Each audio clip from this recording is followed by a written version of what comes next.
My husband's romantic getaway to save our marriage led to a complete stranger exposing his secret double life, and now I'm questioning everything I thought I knew about the man I've been married to for 8 years. What started as a last-ditch effort to reconnect has turned into the most devastating betrayal I could never have imagined.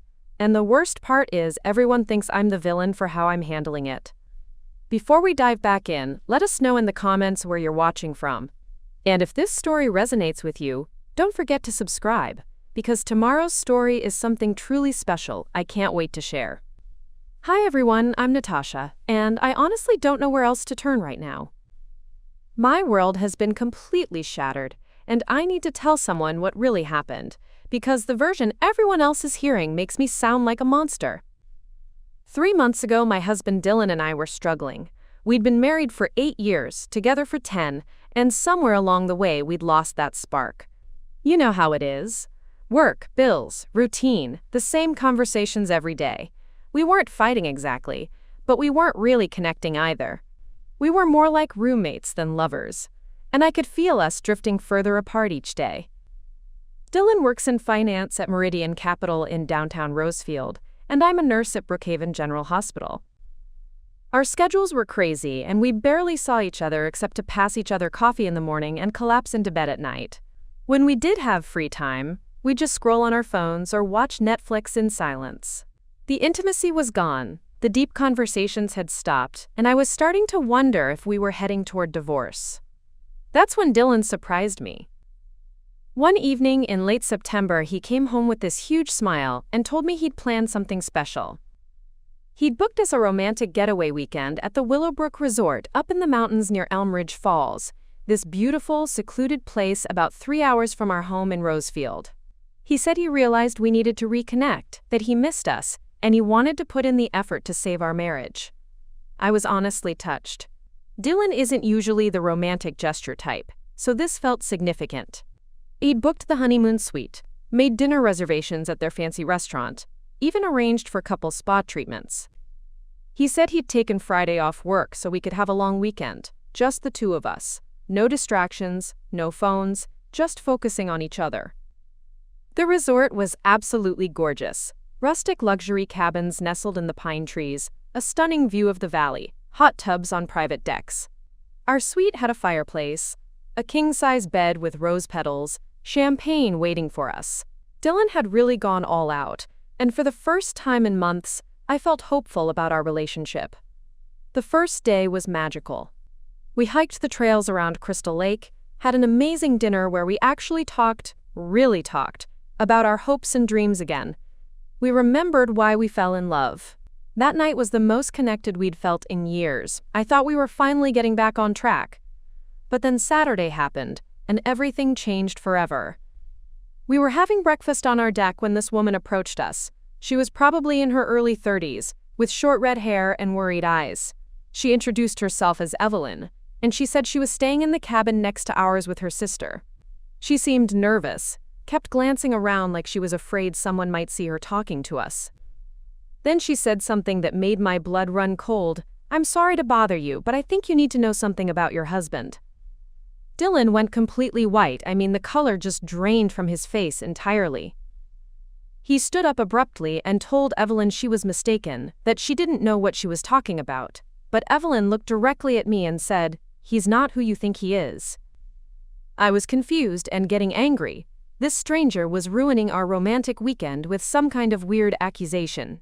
I told her she needed to leave us alone, that whatever she thought she knew, she was wrong. Dylan was nodding frantically, agreeing with me, saying this woman was clearly disturbed or confused. But Evelyn pulled out her phone and showed me a photo that made my entire world tilt on its axis. It was Dylan, but he wasn't Dylan. He was wearing different clothes than I'd ever seen, his hair was styled differently, and he was standing next to a car I didn't recognize with his arm around a woman I'd never seen before. They looked happy, intimate, like a couple. "His name isn't Dylan," Evelyn said quietly. "At least, that's not the name he's been using. And that woman in the photo? She thinks she's married to him too." I stared at the photo, then at Dylan, then back at the photo. Dylan was stammering, saying it was photoshopped, that this woman was crazy, that he'd never seen her before in his life. but I could see it in his eyes. Panic, guilt, the look of someone whose lie was falling apart. Evelyn continued talking, and each word felt like a knife. She explained that she'd recognized Dylan from previous visits to this same resort with the other woman. She'd seen them here multiple times over the past 2 years, always using the same cabin, always acting like a married couple. She'd finally decided she couldn't stay silent anymore, because she couldn't imagine how she'd feel if she were in my position. "I have more photos," she said softly, "and I have proof." That's when my perfect romantic getaway became the nightmare that's still ongoing today. Because what Evelyn showed me next would reveal that my entire marriage, my entire life, was built on lies I never could have imagined. And somehow, everyone thinks I'm handling this wrong, that I'm being too dramatic, that I should just work it out. But they don't know what I know. They don't know the extent of Dylan's deception. And they definitely don't know what I found when I started digging deeper into the man I thought I married. So buckle up, because this story is about to get a whole lot worse before it gets better. It took a lot of care and time to prepare and narrate this for you, so if you're enjoying it, a quick subscribe really helps and means the world to us. Alright, let's get back to it.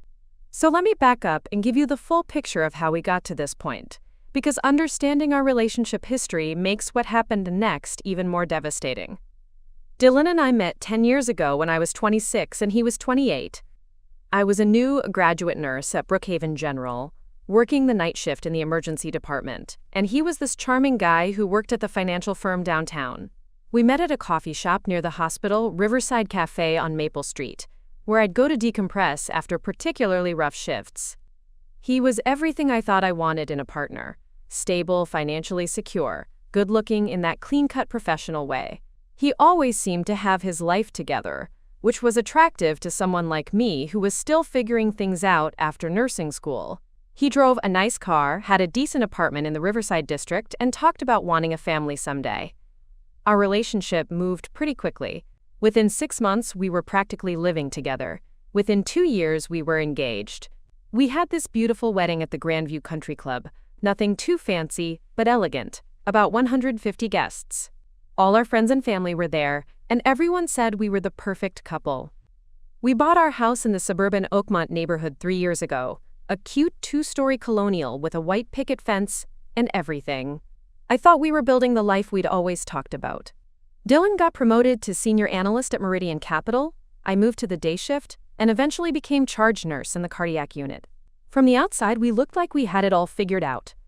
But somewhere in the last 2 years, things started to feel off. Dylan began working longer hours, traveling more for business. He'd leave early Monday mornings for what he called client meetings in other cities, and wouldn't come back until late Thursday or sometimes Friday. He said the company was expanding their regional offices, and he was being considered for a management position that would require overseeing multiple locations. I was proud of him, honestly. The extra money was nice, and I figured the travel was just temporary while he established himself in this new role. When he was home, he seemed distracted, always on his phone, saying it was work-related. I started picking up extra shifts at the hospital to fill the time and help with the mortgage payments. The intimacy started declining around this time, too. Dylan would come home exhausted from his trips, saying he just needed to decompress. We went from having date nights every week to maybe once a month. And even then, he seemed mentally absent. I chalked it up to work stress and the pressure of potentially getting promoted. Our conversations became surface level. How was your day? What do you want for dinner? Did you pay the electric bill? We stopped talking about our dreams, our future together, even current events. It was like we were strangers living in the same house, going through the motions of being married. I started questioning myself. Was I being too needy? Was this just what marriage looked like after the honeymoon phase? My friends would complain about similar issues with their husbands, so I convinced myself it was normal. People always say marriage takes work, that you have to fight for it. That's why when Dylan suggested the romantic getaway to Willowbrook Resort, I was so hopeful. He said he'd realized how distant we'd become, and that he wanted to prioritize us again. He seemed genuine when he said he missed what we used to have. He even showed me the reservation confirmation. He'd booked the most expensive suite they had, planned activities for both days, made dinner reservations at their award-winning restaurant. I remember thinking this was our turning point. Maybe the work stress was finally easing up, maybe he was ready to focus on our marriage again. I took Friday off from the hospital, bought new lingerie, packed all my favorite outfits. I was determined to make this weekend count, to remind both of us why we fell in love in the first place. The 3-hour drive to Elmridge Falls was actually fun. We talked more in that car ride than we had in months. Dylan seemed relaxed, happy even. He held my hand while driving, we sang along to old songs on the radio, we stopped at this cute roadside stand and bought fresh apples and cider. I felt like I had my husband back. When we pulled up to the Willowbrook Resort, I was blown away. It really was as beautiful as the website photos showed. Rustic stone and timber buildings nestled among towering pine trees, with hiking trails visible in the distance and the sound of the waterfall echoing through the valley. Our cabin was secluded, with a private hot tub and deck overlooking Crystal Lake. Dylan carried our bags inside like we were newlyweds again, and for those first 24 hours, I believed we were going to be okay. I thought this weekend was going to save our marriage. I had no idea that everything I thought I knew about my life was about to be completely destroyed by a woman named Evelyn, who just happened to be staying in the cabin next door.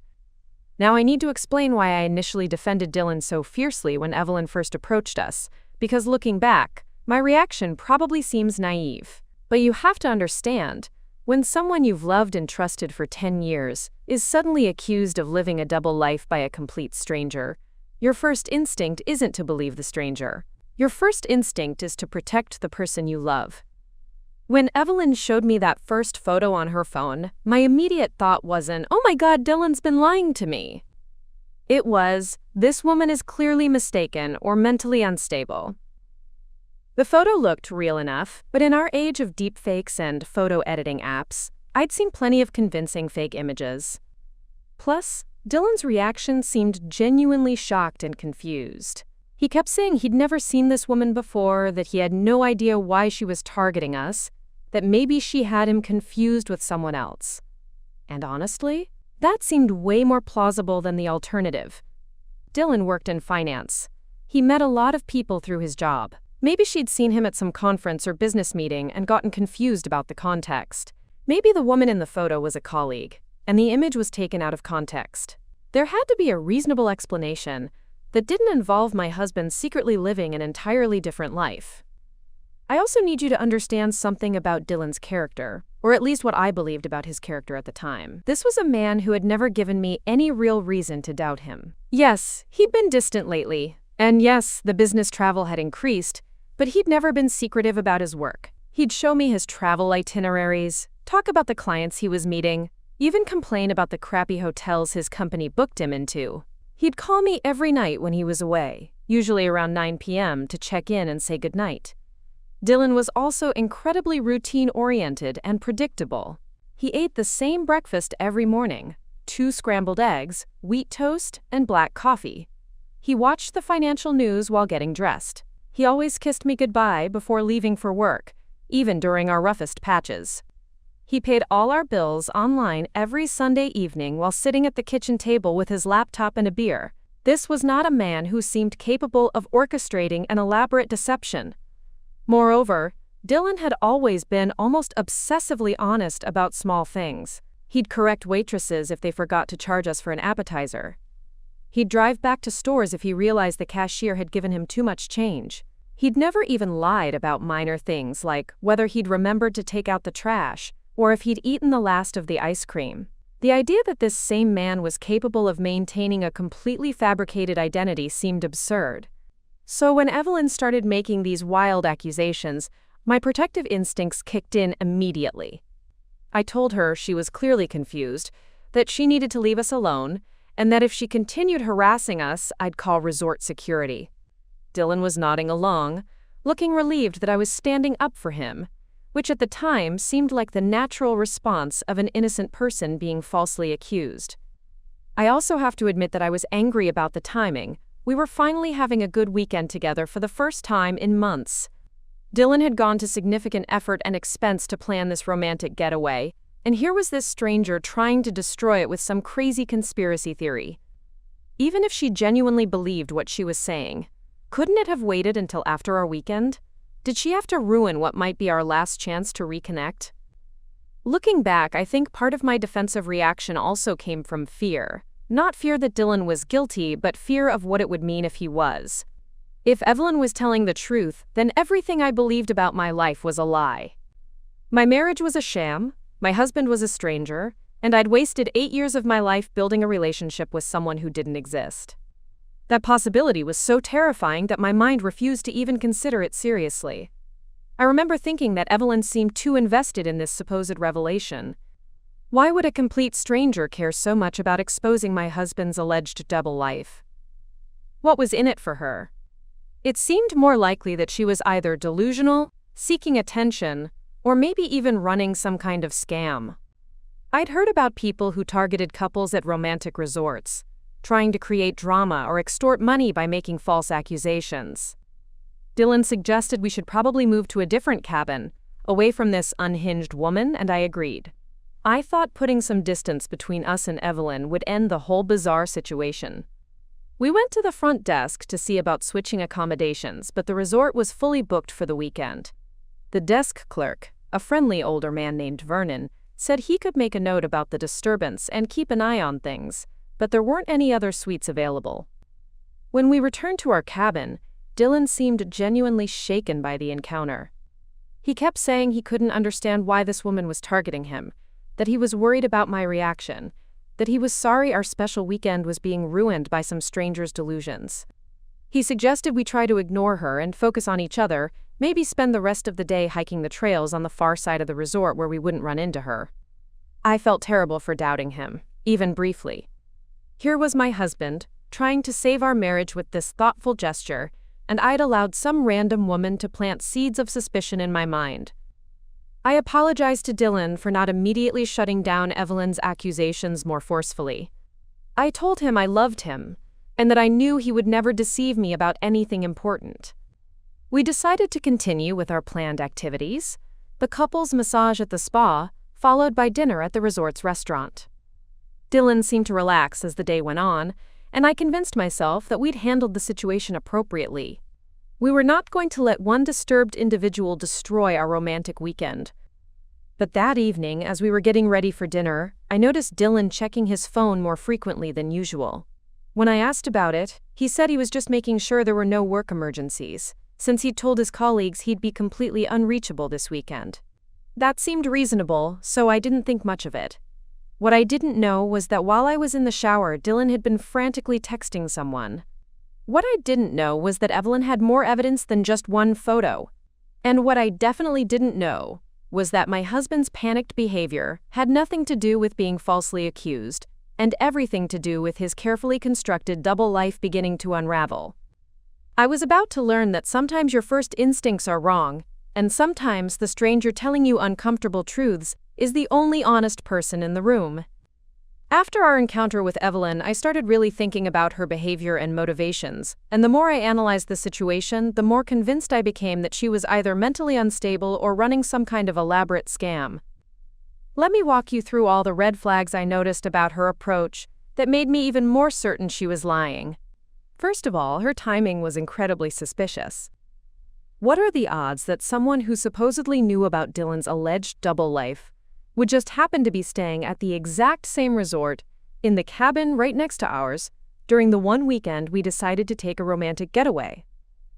It seemed way too convenient to be coincidental. If she really had information about Dylan's supposed secret life, why hadn't she tried to contact me before? Why wait until we were 3 hours away from home, isolated at a mountain resort, to make her big revelation? The whole thing felt orchestrated, like she'd been following us or tracking our movements somehow. When I mentioned this to Dylan, he pointed out that our reservation had been made weeks in advance, and the resort's booking system was probably accessible to employees or people with connections in the hospitality industry. Maybe Evelyn worked for a competing hotel chain and was trying to sabotage Willowbrook Resort by creating drama for their guests. It sounded far-fetched, but it made more sense than Dylan secretly living a double life. Then there was her demeanor during our confrontation. She seemed nervous, yes, but not in the way someone would be nervous about revealing life-changing information to a betrayed spouse. She seemed nervous, like someone who was about to tell a lie and wasn't sure if she could pull it off convincingly. Her hands were shaking when she showed me the photo on her phone, and she kept glancing around like she was afraid of being caught doing something wrong. I also noticed that she claimed to be staying with her sister, but during our entire conversation I never saw this supposed sister. Wouldn't a normal person bring backup when confronting strangers with such serious accusations? If I genuinely believed someone was being deceived by their spouse, I'd want moral support and a witness when I decided to get involved. The fact that Evelyn approached us alone made me think she was lying about having a sister there at all. Another thing that bothered me was how vague she was about the details of Dylan's alleged other relationship. She said she'd seen him at the resort before with another woman, but she couldn't tell me when exactly, or how many times, or what name he'd been using. For someone who claimed to have been observing this pattern of behavior, she seemed remarkably short on specifics. When I pressed her for more information, she became evasive and said she'd have to check her records. What kind of records? Was she keeping a diary of random couples she saw at mountain resorts? The whole thing sounded absurd. Normal people don't document the romantic getaways of strangers, and they certainly don't confront those strangers months or years later with accusations of infidelity. The more I thought about it, the more Evelyn's story fell apart under basic scrutiny. I also started researching common scams that target couples at vacation destinations. Apparently, there's a whole category of fraud where con artists approach couples with fabricated evidence of infidelity, then offer to provide more information or help investigate for a fee. Sometimes they work with accomplices who pose as private investigators or relationship counselors. The goal is to create enough doubt and drama to make desperate couples pay for fake services or information. When I shared this theory with Dylan over dinner that first night, he said it made perfect sense. He'd actually dealt with similar fraud cases in his work at the financial firm, people who preyed on others during vulnerable moments or emotional situations. He said Evelyn's approach had all the hallmarks of a classic confidence scheme: the accidental encounter, the shocking revelation designed to create emotional chaos, and the promise of more damaging information to come. Dylan also pointed out something I hadn't considered. If he really was living a double life, wouldn't I have noticed financial discrepancies? Maintaining two separate relationships, especially if one involved regular trips to expensive mountain resorts, would require significant money. But our joint checking account showed all of Dylan's travel expenses being reimbursed by Meridian Capital. His credit card statements, which I reviewed for our taxes every year, only showed legitimate business expenses and normal purchases. The math simply didn't work. Dylan wasn't secretly draining our accounts or hiding large cash withdrawals. He wasn't making mysterious purchases or having unexplained expenses. If anything, his recent promotion had improved our financial situation significantly. How could someone maintain an elaborate double life without any financial trail? I started feeling genuinely angry at Evelyn for putting us through this emotional turmoil. Even if she genuinely believed what she was saying, she had no right to destroy our weekend based on mistaken identity or misinterpreted observations. Dylan and I were finally reconnecting after months of distance, and this stranger's delusions were threatening to undo all the progress we'd made. That evening, we decided to enjoy the resort's amenities and ignore Evelyn completely. We had our couple's massage, which was absolutely heavenly, and during dinner at the Oakleaf restaurant, Dylan was more attentive and romantic than he'd been in years. He ordered a bottle of the house wine, held my hand across the table, and we talked about planning more trips like this one. He even brought up the possibility of renewing our vows for our upcoming 10th anniversary. The Dylan sitting across from me at dinner was the man I'd fallen in love with: charming, thoughtful, completely focused on our relationship. This was not someone who was secretly juggling multiple identities. This was not someone who was panicking about being exposed. This was my husband, trying to rebuild our marriage, being sabotaged by some disturbed individual with an agenda. When we returned to our cabin around 10 p.m., I noticed that Evelyn's cabin was dark and quiet. I hoped she'd checked out early and moved on to torment some other unsuspecting couple. Dylan and I opened another bottle of wine on our private deck, soaked in the hot tub under the stars, and had the most intimate conversation we'd shared in months. He apologized for being so distant lately, explaining that the pressure of his potential promotion had been consuming all his mental energy. He said he realized he'd been taking our relationship for granted, and that this weekend had reminded him what really mattered. We talked about starting a family, maybe buying a bigger house, planning for our future together. As I fell asleep in Dylan's arms that night, I felt more secure in our marriage than I had in years. I was convinced that Evelyn's accusations were nothing more than the ravings of an unstable person, and I was grateful that Dylan and I had handled the situation with maturity and unity. What I didn't know was that while I'd been analyzing Evelyn's suspicious behavior and questionable motives, she'd been gathering more evidence that would make her initial revelation look like just the tip of the iceberg. Sunday morning started beautifully. Dylan and I woke up naturally around 8 a.m., sunlight streaming through the cabin windows, and for the first time in months, we just lay in bed talking and laughing like we used to in the early days of our relationship. He made coffee while I took a shower, and we had breakfast on the deck overlooking Crystal Lake. The morning mist was rising off the water, and everything felt peaceful and perfect. We'd planned to check out around 11 and maybe do one last hike before the drive home, but Dylan suggested we extend our stay by a few hours since checkout wasn't technically until 3 p.m. He said he wanted to maximize our time together before returning to the real world. I loved seeing this romantic, spontaneous side of him reemerging, so I agreed immediately. Around 10:30, we decided to take our coffee and walk down to the lake. There was a wooden boardwalk that extended out over the water, with benches where you could sit and watch the ducks. Dylan brought his camera. He'd gotten really into photography lately, another sign that he was trying to develop new interests and hobbies outside of work. He was taking pictures of the scenery, and I was just enjoying the moment when I heard footsteps behind us. I turned around, and there was Evelyn again. This time, she wasn't alone. There was another woman with her, probably in her late 20s, with dark hair and tired eyes. Evelyn looked more determined than she had the day before, less nervous and more resolved. She was carrying what looked like a manila folder. "I'm sorry to bother you again," Evelyn said, "but I couldn't leave without giving you this." She held out the folder toward me. "I know you don't want to believe what I told you yesterday, but you deserve to know the truth." Dylan immediately stepped between us. "We told you yesterday to leave us alone," he said firmly. "If you don't stop harassing my wife, I'm calling the police." His voice had an edge to it that I'd rarely heard before. Not angry exactly, but commanding and serious. But the other woman spoke up. "Please," she said quietly, "just look at what's in the folder. Then we'll leave you alone forever, I promise." Her voice was shaky, like she'd been crying recently. I should have walked away right then. I should have trusted Dylan's instincts and refused to engage with these women any further. But something about the second woman's demeanor made me hesitate. She didn't seem like someone running a scam or trying to cause trouble for fun. She seemed genuinely distressed, like someone who was struggling with a difficult decision. Against Dylan's protests, I took the folder from Evelyn. "Fine," I said. "I'll look at whatever this is, and then you need to leave us alone permanently."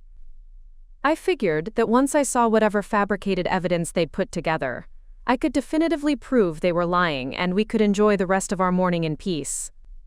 Dylan was shaking his head, saying this was a mistake, that we shouldn't encourage these women by engaging with their delusions. But I was confident that whatever was in the folder would only confirm what I already knew, that this was all an elaborate misunderstanding or scam. I opened the folder, and the first thing I saw was a printed email. The sender was listed as d.mitchell@meridian-cap.com, Dylan's work email address. But the content of the email made my blood run cold. It was a romantic message addressed to someone named My Dearest Celine, talking about missing her and counting down the days until their anniversary weekend at Willowbrook Resort. The email was dated 3 weeks ago. I looked up at Dylan, who had gone completely pale. "What is this?" I asked, my voice barely above a whisper. "It's fake," he said immediately. "Anyone can create a fake email, this proves nothing." But the second woman, who I was starting to realize might be Celine, spoke up again. "That's my email address in the to field," she said. "And there are dozens more, just like it?" I flipped through the folder with trembling hands. There were printed screenshots of text message conversations between Dylan and Celine, dating back over 2 years. Photos of them together at various locations, not just Willowbrook Resort, but restaurants I recognized from Dylan's supposed business trips, hotels in cities he'd claimed to visit for work meetings. There was a hotel receipt from the Grandview Inn in Millfield, dated 6 months ago, for a room booked under Mr. and Mrs. Mitchell. Dylan had told me he was in Millfield that weekend for a client presentation, staying at a budget hotel paid for by his company.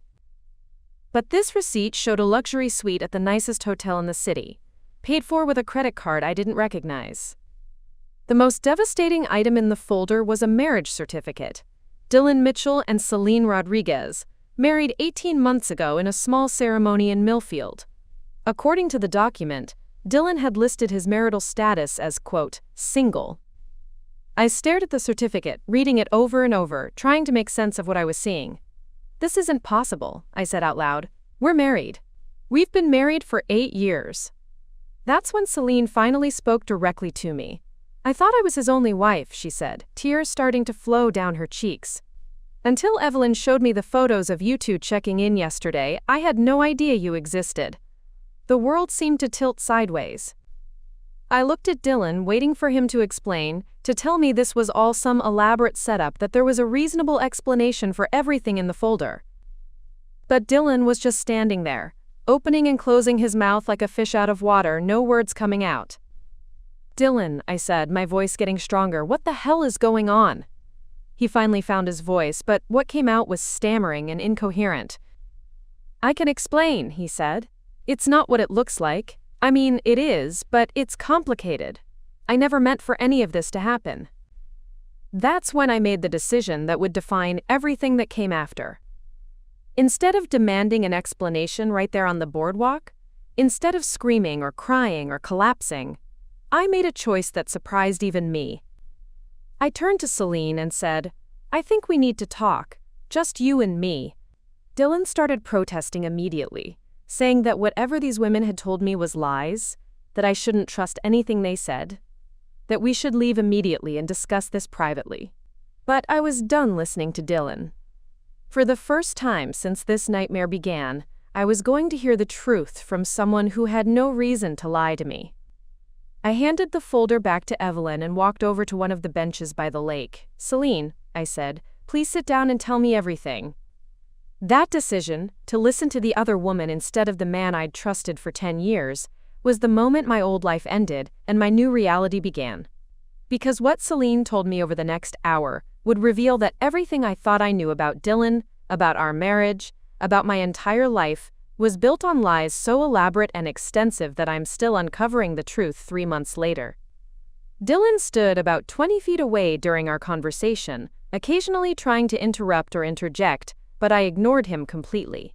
For the first time in our relationship, I was choosing to hear someone else's version of events, instead of automatically believing his. The conversation with Celine lasted almost 2 hours, and by the end of it, I felt like I was living in someone else's nightmare. Every detail she shared painted a picture of a man I didn't recognize, even though he had the same face and voice as my husband of 8 years. Celine told me that she'd met Dylan, who she knew as David Mitchell, at a wine bar in Millfield during one of his supposed business trips 2.5 years ago. He'd told her he was recently divorced, that his ex-wife had cheated on him and taken half of everything in the settlement. He'd seemed vulnerable and wounded, and she'd been drawn to his apparent honesty about his painful past. Their relationship had moved quickly, just like ours had. Within 6 months, he was spending entire weeks at her apartment in Millfield, claiming he was working remotely for his company's expanding operations. He'd even introduced her to some of his colleagues, people I now realized must have been part of an elaborate network of lies. The marriage certificate was real. They'd had a small ceremony at the Millfield courthouse, with just a few of Celine's friends as witnesses. Dylan had told her that he preferred intimate ceremonies, and that most of his family lived too far away to attend. She'd thought it was romantic that he wanted to start fresh with just the two of them. What made me physically ill was learning about their routine together. Dylan would arrive in Millfield every Monday evening and stay through Thursday morning, exactly matching his supposed business travel schedule. They had their own traditions. Tuesday morning coffee at a place called Luna's Cafe, Wednesday evening dinner at Romano's Italian restaurant, Thursday morning hikes at Millfield State Park before he, quote, had to return to the main office. Celine had her own set of anniversary dates, special memories, inside jokes, and shared experiences with my husband. She showed me photos on her phone of their wedding day, their first Christmas together, a vacation they'd taken to Myrtle Beach last summer, when Dylan had told me he was attending a financial conference in Charleston. But here's what really broke me. Celine had been trying to get pregnant. She'd been taking fertility supplements and tracking her cycle, because Dylan had told her he desperately wanted to start a family with her. She'd miscarried 3 months ago and was still grieving the loss of what she thought was their first child together. Meanwhile, during that same time period, Dylan had been telling me that he wasn't ready for kids yet, that he wanted to focus on his career advancement and get our finances in better shape before we started trying. I'd been respecting his timeline, waiting for him to feel ready, while he was actively trying to conceive a child with another woman. As Celine talked, Dylan kept trying to interrupt from his position near the lake.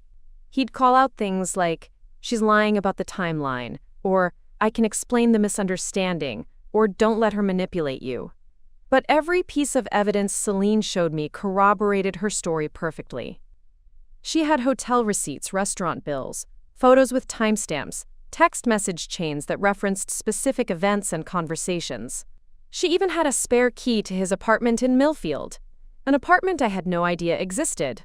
According to Celine, Dylan had told her that he'd bought the place as an investment property and decided to live there during the week for his new position. The financial details were what finally convinced me that this wasn't some elaborate scam. Celine showed me bank statements from a joint account she shared with Dylan under the name David Mitchell. The account had regular deposits that matched his salary from Meridian Capital, minus the amount that was deposited into our joint account at home. Dylan had been splitting his income between 2 wives. When I finally stood up from that bench, my legs were shaking so badly I could barely walk. I looked at Dylan, who was now pacing frantically near the water's edge, and I didn't recognize him at all. This man who I'd shared a bed with for 8 years, who I'd trusted with my heart, my future, my entire life, was a complete stranger. "How long were you planning to keep this up?" I asked him. My voice sounded strange to my own ears, like it was coming from underwater. Dylan started with the same stammering excuses he'd been offering all morning, but I cut him off. "Stop lying," I said. "I've seen the evidence. I've heard her story. I know about the apartment, the joint bank account, the miscarriage. Just tell me how long you were planning to keep living 2 lives." That's when Dylan's demeanor completely changed. The panicked, apologetic husband disappeared, and someone cold and calculating took his place. "You don't understand the pressure I've been under," he said. "The travel schedule, the expectations at work, maintaining 2 households. Do you have any idea how exhausting it is to keep everyone happy?" I stared at him in disbelief. "Keep everyone happy? You've been lying to both of us for over 2 years. You married another woman while you were still married to me. You've been stealing money from our joint account to fund a secret life. And you're talking about how hard this has been for you?" Dylan's response was to blame everyone but himself. He said that I'd become boring and predictable, that our marriage had lost its spark years ago. He claimed that Celine had pursued him aggressively, and that he'd never intended for things to go as far as they did.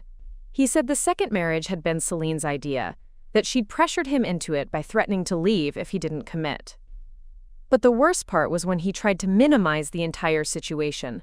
"Look, this doesn't have to ruin everything," he said. "Celine and I can get divorced quietly, and you and I can work through this. People have affairs all the time and recover from them. This is just a more complicated affair." I actually laughed, a harsh, bitter sound that surprised all 3 of us. "A more complicated affair? Dylan, you committed bigamy. You've been living as 2 different people. You've been stealing money and lying about every single aspect of your life for years. This isn't an affair that we can work through with couples counseling." That's when Dylan got angry, really angry. He started yelling about how ungrateful I was, how he'd been working his ass off to provide for both households, how I had no idea what kind of sacrifices he'd been making. He said that if I'd been a better wife, more exciting and adventurous, he never would have needed to seek fulfillment elsewhere. Celine started crying again, realizing that Dylan was essentially blaming both of us for his decision to live a double life. Evelyn, who had been quietly standing nearby during our entire conversation, finally spoke up and told Dylan that he was disgusting and that we both deserved better. That's when Dylan really lost it. He started screaming at all three of us, calling us crazy bitches who were ganging up on him, saying that we were all too stupid to understand the complexity of his situation. He accused Evelyn of being jealous because she was single and miserable, and he told Celine that she'd been clingy and desperate from the beginning. Resort security finally showed up. Apparently other guests had complained about the yelling. Dylan tried to play the victim, claiming that 3 unhinged women were harassing him and his wife. But when security asked for identification, and both Celine and I showed marriage certificates with Dylan's name on them, the security guards immediately called the local police. As we waited for the cops to arrive, Dylan made one last, desperate attempt to control the narrative. He pulled me aside and begged me not to press charges, promising that he'd end things with Celine immediately and commit to rebuilding our marriage.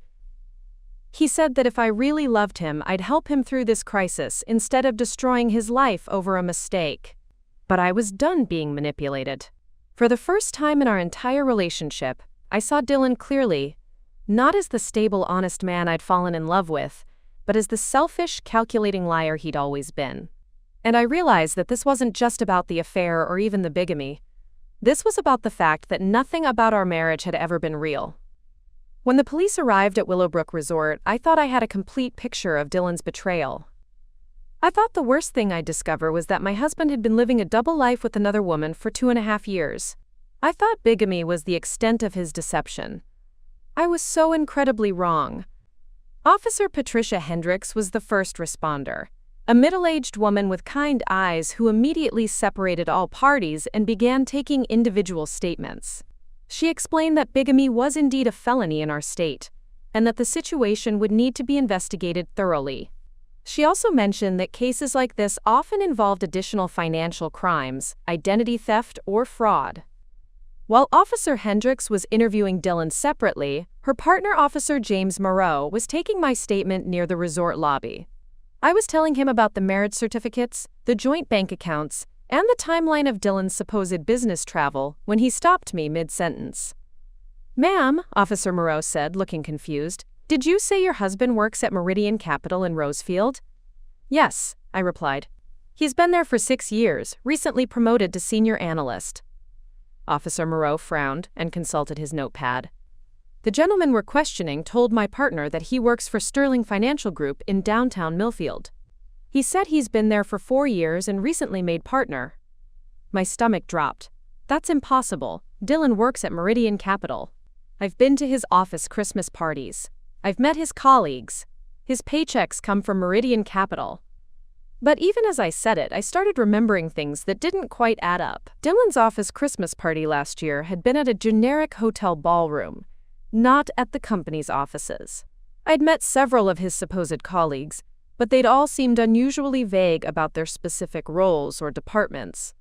And now that I thought about it, I hadn't actually visited his physical office in over 2 years. Officer Moreau radioed his partner, and a few minutes later, Officer Hendricks came over with a very grim expression. "We need to expand this investigation," she said.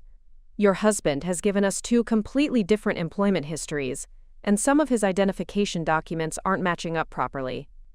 That's when they told me they'd found a 3rd ID in Dylan's wallet. Not just his regular driver's license with his real name, but also one for David Mitchell, and another for someone named Daniel Matthews. Same photo, same basic information, but different names and slightly different birth dates. I felt like I was going to throw up. How many people is he pretending to be? Officer Hendricks called for backup and explained that they'd need to contact multiple jurisdictions to investigate the scope of Dylan's potential crimes. Identity fraud, bigamy, financial fraud, and possibly more. She said that cases like this sometimes involve multiple victims across several states. While we waited for additional officers to arrive, Officer Moreau asked me if I'd ever noticed any unusual financial activity or unexplained income sources. I told him about Dylan's recent salary increase and the explanation about his promotion at Meridian Capital. But When he asked me to call the company to verify Dylan's employment, my hands started shaking as I dialed. The receptionist at Meridian Capital was very polite but confused. "I'm sorry," she said, "but we don't have an employee named Dylan Mitchell. We've never had anyone by that name working here." I asked her to check again, spelling out his full name, giving his supposed department and supervisor's name. Nothing. No record of Dylan ever working at Meridian Capital at all. Officer Hendricks saw my face go white and asked what was wrong. When I told her that Dylan's supposed employer had no record of him, she nodded grimly and said, "That's what we were afraid of." Celine, who had been giving her own statement to another officer, overheard this exchange and came over to our group. "Wait," she said. "If he doesn't work at Meridian Capital, then where has all the money been coming from? He's been supporting 2 households, paying for expensive trips, maintaining multiple bank accounts. What's his actual source of income?" That's when Officer Hendricks asked both Celine and me to provide complete financial records for the past 3 years. Bank statements, credit card bills, tax returns, mortgage payments, everything. She said they needed to trace the money trail to understand the full scope of Dylan's activities. As I sat in the resort lobby, calling my bank to request account histories, I started realizing how many red flags I'd ignored over the years. Dylan had always handled our taxes, claiming it was easier since he understood financial documents better than I did. He'd always insisted on paperless statements for our joint accounts, saying it was more environmentally friendly. He'd been the one to set up our online banking, and had always logged in himself when we needed to check balances or transfer money. I'd trusted him completely with our finances, and now I was discovering that I had no idea where our money actually came from. But the truly terrifying moment came when Officer Moreau asked me about our mortgage. I gave him our address in the Oakmont neighborhood and our mortgage company information. He made a quick phone call, spoke quietly for several minutes, then hung up with a very troubled expression. "Ma'am," he said carefully, "according to the mortgage company, your house is owned by Daniel Matthews. The payments have been coming from an account registered to Sterling Financial Group in Millfield." I stared at him in complete bewilderment. "But we bought that house together 3 years ago. Both our names are on the deed. I was there at the closing." Officer Hendricks looked at her notes and asked, "Do you have a copy of the deed?" I realized, with growing horror, that I'd never actually seen our deed. Dylan had handled all the paperwork, saying it was complicated financial stuff that would just confuse me. He'd told me that both our names were on all the documents, and I'd believed him without ever verifying it myself. Celine spoke up again, her voice shaky. "David told me he owned rental properties as investments. He said one of them was in Rosefield, and that he was having trouble with a tenant who wouldn't pay rent or move out." The pieces were starting to click together in the most horrible way. I wasn't Dylan's wife living in our shared home. I was the problematic tenant that David had been complaining about to his real wife, Celine. Officer Hendricks asked me directly, "Mrs. Mitchell, when was the last time you actually saw documentation proving that you're legally married to this man?" I opened my mouth to answer, then closed it again. Our wedding certificate was in Dylan's filing cabinet at home, along with all our other important documents. I'd seen it years ago, when we'd needed it for insurance purposes. But Dylan had always been the one to retrieve and handle official paperwork. "Can you call the county clerk's office where you were married?" Officer Moreau suggested. With trembling fingers, I called the clerk's office in Rosefield County and asked them to verify my marriage to Dylan Mitchell 8 years ago. After several minutes on hold, the clerk came back with an answer that made my world collapse completely. "I'm sorry, ma'am, but we have no record of a marriage between you and Dylan Mitchell. We do have a record of a Dylan Mitchell marrying someone named Jennifer Walsh 6 years ago, but that marriage was annulled after 8 months due to fraudulent circumstances." I hung up the phone and looked at the officers surrounding me. "I don't think I'm actually married to Dylan," I whispered. Officer Hendricks nodded sympathetically. "We're starting to suspect that Mr. Mitchell, or whatever his real name is, has been running a very sophisticated long-term con operation. You may not be his wife at all. You might be one of his victims." That's when I realized that everything I'd thought I knew about my life was wrong. Not just the last 2 years of Dylan's affair with Celine, but potentially everything. Our entire relationship, our marriage, our home, our shared life, it might all have been an elaborate fraud from the very beginning. The police investigation moved quickly once they realized the scope of Dylan's deception. Within hours, Detective Lauren Vasquez from the Financial Crimes Unit had arrived at Willowbrook Resort with a team of specialists. She explained that they were treating this as a potential major fraud case that could involve multiple victims across several states. Detective Vasquez sat down with me in the resort's conference room and asked me to walk through my entire relationship with Dylan from the beginning. As I told the story of how we met, how we moved in together, our supposed wedding, buying the house, I watched her take detailed notes and occasionally exchange glances with her partner, Detective Mike Torres. Mrs. Detective Vasquez paused. "I'm sorry, what should I call you? We're not sure about your legal name at this point."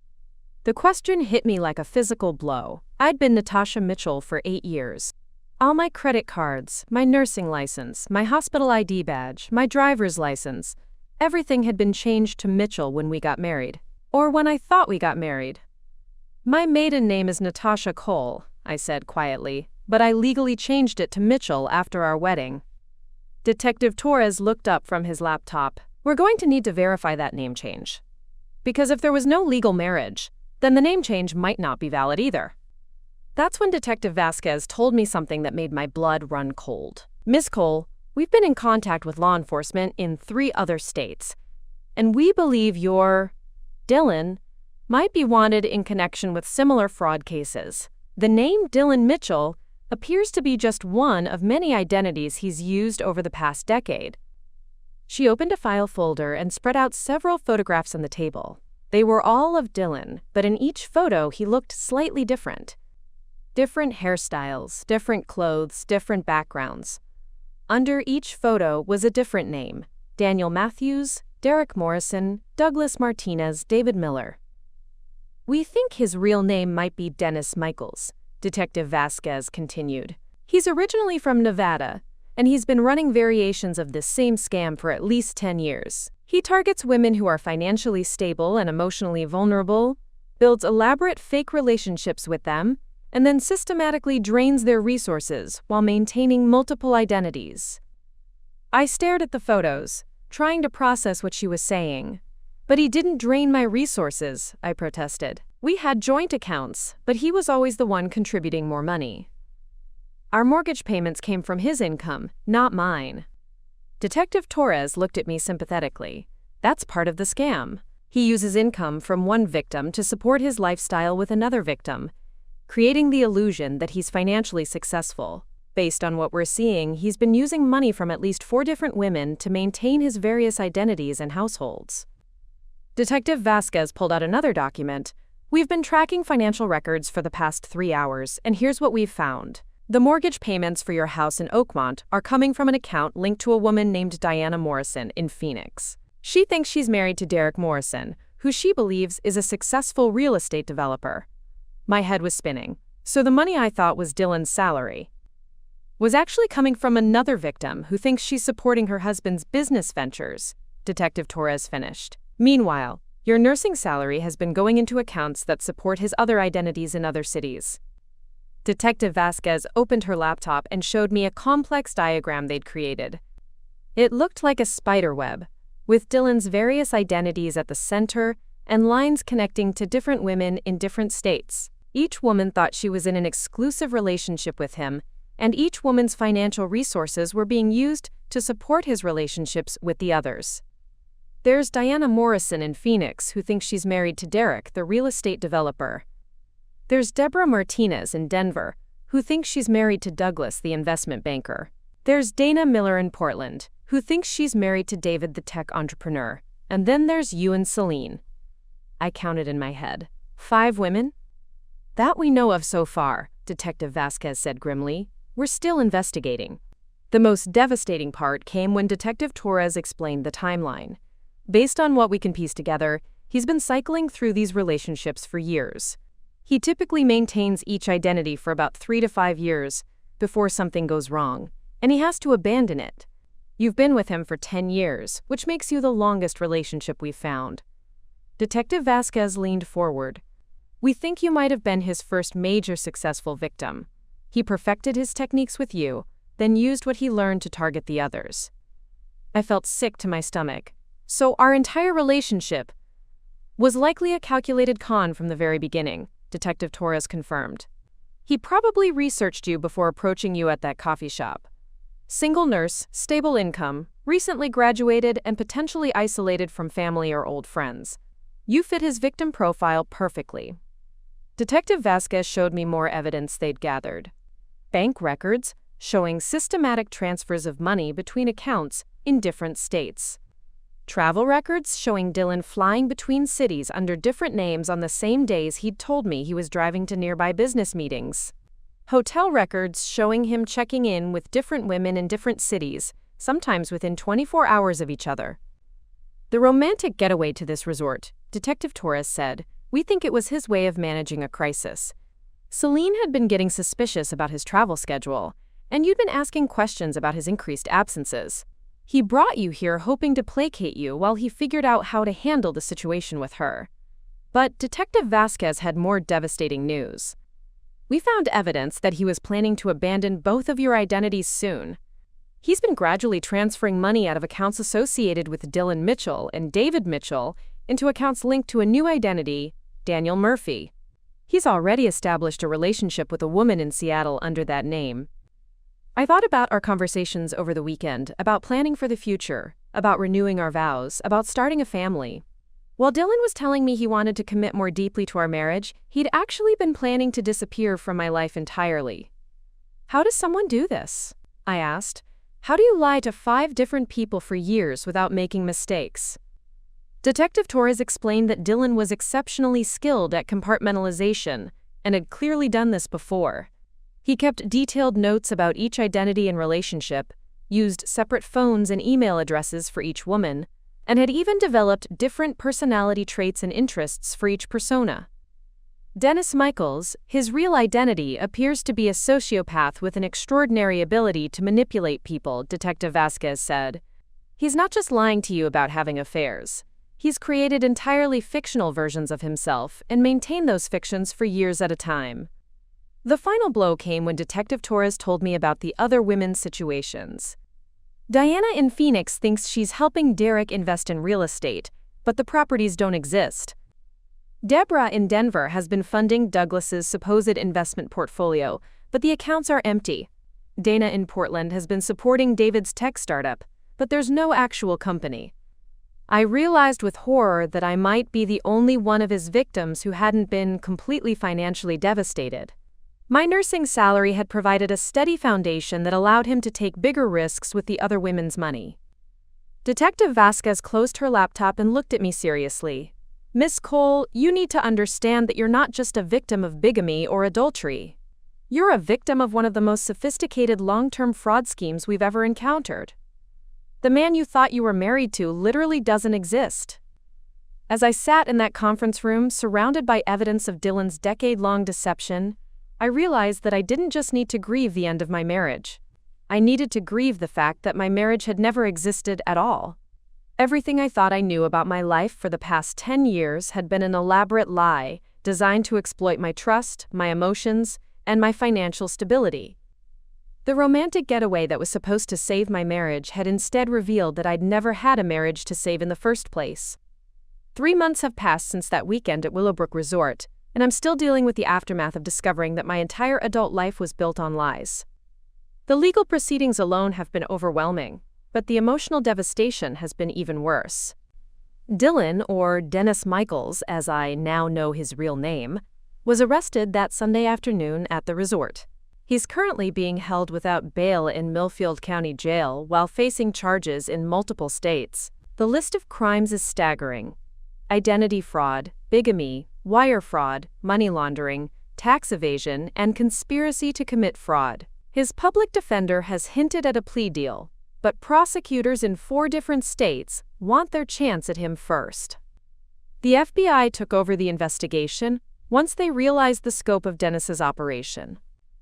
Agent Rachel Kim has become my primary contact, and she tells me they've now identified 7 different women who were involved with Dennis under various identities over the past 12 years. I wasn't even his first victim. That distinction belongs to a woman named Sarah in Las Vegas who lost her entire inheritance to him 9 years ago. The financial unraveling has been a nightmare. The house I thought Dylan and I owned together is actually owned by Daniel Matthews, which means it belongs to Dennis under one of his fake identities. The mortgage payments were coming from Diana Morrison in Phoenix, who thought she was helping her husband Derek invest in rental properties. When Diana found out the truth, she stopped the payments immediately, and now the house is in foreclosure. I had to move out last month. Everything I thought I owned was tied up in Dennis's web of lies. The furniture, the car, even my wedding ring, all purchased with money stolen from other victims. I'm currently staying with my college roommate Jessica in her spare bedroom, while I try to rebuild my life from scratch. The name change situation has been particularly complicated.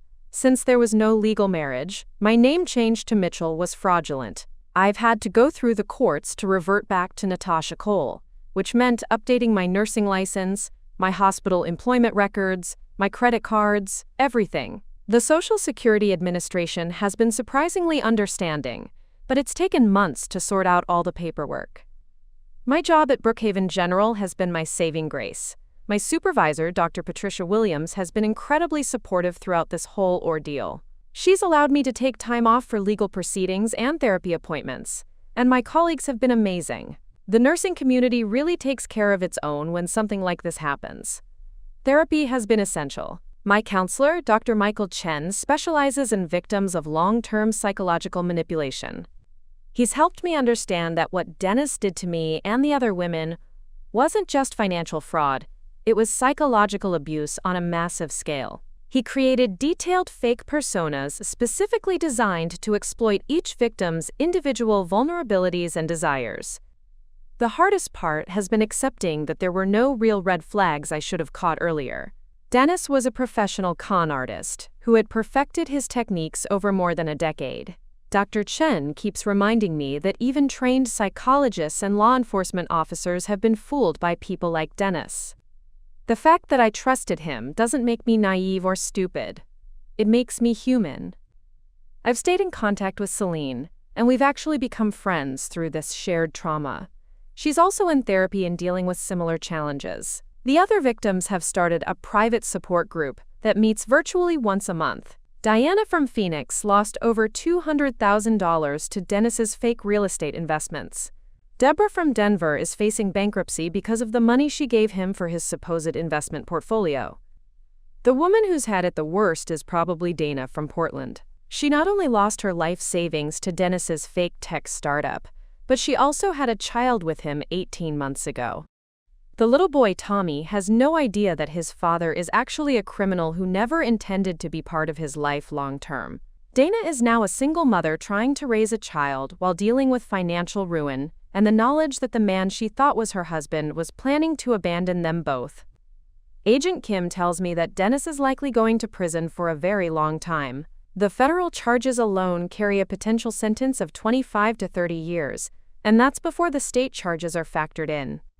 Part of me feels satisfied that he's finally facing consequences, but mostly I just feel empty. No amount of prison time can give me back the 10 years of my life I lost to his lies. The civil litigation is ongoing. We're all part of a class action lawsuit trying to recover whatever assets Dennis has hidden away. The FBI has frozen numerous bank accounts and seized properties in multiple states, but Dennis was careful to move money offshore and hide assets in ways that make recovery difficult. Our lawyer is cautiously optimistic that we might recover some percentage of what we lost, but it could take years. What haunts me most is wondering how I could have lived with someone for 10 years and never really known who he was. Dennis created such a convincing version of Dylan Mitchell that even I, the person closest to him, never suspected the truth. He remembered our anniversary, our inside jokes, my favorite restaurants. He knew exactly how to comfort me when I had a bad day at the hospital. He seemed to genuinely care about my hopes and dreams. But now I know that everything was calculated. Dr. Chen says that sociopaths like Dennis study their victims intensively, learning exactly what they need to hear and how they need to be treated to maintain the illusion of a genuine relationship. Dennis probably kept detailed notes about my preferences, my fears, my emotional triggers. What felt like love and intimacy was actually just sophisticated manipulation. The thing that keeps me up at night is wondering about the other women he's probably targeting right now. Dennis had already established the Daniel Murphy identity and was in the early stages of a relationship with a woman in Seattle when he was arrested. Agent Kim says they're monitoring his known associates and trying to prevent future victims, but Dennis is smart and adaptable. If he ever gets out of prison, he'll probably just develop new techniques and start over again. Sometimes people ask me if I'm angry, and honestly, I don't know how to answer that question. I'm angry at Dennis for what he did to me and the other victims, but I'm also angry at myself for being so trusting. I'm angry at a legal system that allows someone to commit fraud for over a decade before facing consequences. I'm angry that there are probably dozens of other Dennis Michaelses out there right now, destroying other people's lives. But mostly, I'm just trying to figure out who I am now. For 10 years, I defined myself largely in relation to my marriage to Dylan. I was Dylan's wife, we were planning Dylan's career advancement, we were saving for Dylan's dream house. Now I have to rediscover who Natasha Cole is as an individual, separate from the lies that shaped my entire adult identity. Some days are better than others. I've started dating again, very cautiously, though it's hard to trust anyone after what Dennis did. I've also been considering a career change, maybe becoming a victim's advocate or working with a nonprofit that helps fraud victims. My experience has given me insights that could help other people going through similar situations. So Reddit, that's my story. The romantic getaway that was supposed to save my marriage instead revealed that my husband was a professional con artist who had been systematically defrauding multiple women for over a decade. I lost my home, my financial security, and my faith in my own judgment, but I survived. If you're reading this and something about your partner's behavior doesn't quite add up, trust your instincts. If someone seems too good to be true, they probably are. And if you're ever a victim of something like this, please know that it's not your fault. People like Dennis are predators who specifically target good, trusting people and use those positive qualities against them. What would you have done in my situation? Do you think there were signs I should have caught earlier? And how do you learn to trust again after something like this? Let me know in the comments. I could really use some perspective from people who haven't lived through this nightmare. Coming up next, you'll see 2 more stories we handpicked just for you. If this one struck a chord, you're going to love what's next. Tap to keep the journey going.